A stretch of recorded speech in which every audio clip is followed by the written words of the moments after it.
Something came up in today's workshop experience that almost always comes up anytime we're talking about the skill of empathy and the social competencies we use for influence and communication, conflict resolution, accountability.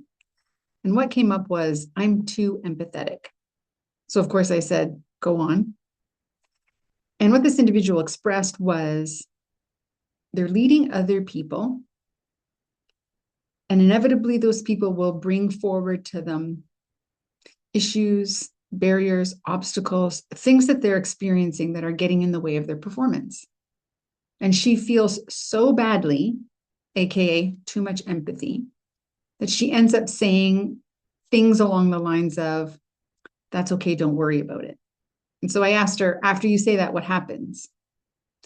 I take on the work and then I'm burnt out. And so it's worth repeating that too much empathy is not the problem. The problem is empathy unbalanced with our own emotional self-awareness as to why our empathy is now ruinous and unbalanced with assertiveness. So we're not going to move towards coaching and accountability to expectations. So what we discussed was continue to lean on your strength of empathy and then also work on 3 supporting players. The first one is independence. When a person starts talking about the things that are going on in their life, practice steadying your own emotions. Stay in your own body, in your own current experience. Independence is remaining emotionally separate from what they're experiencing, because if you take the deep dive with them in the emotional experience they're having, it's hard to remain objective.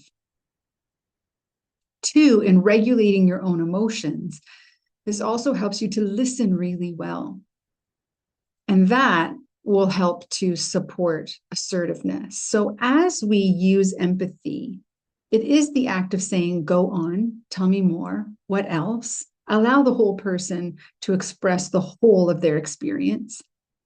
And then when we need to move towards accountability, to be able to say, I understand all of that is going on. And this expectation also needs to be achieved. How are you going to navigate what you're experiencing and also achieve the expectation? And that's when we balance. It's also when we send the message, I believe that you can handle and navigate what you're experiencing and still perform. It doesn't mean I'm hands off and I'm not going to help coach and assist and remove barriers where that is my responsibility. However, what I'm not going to do is say, don't worry, that's okay, and inadvertently send the message that I don't think you can handle any of it.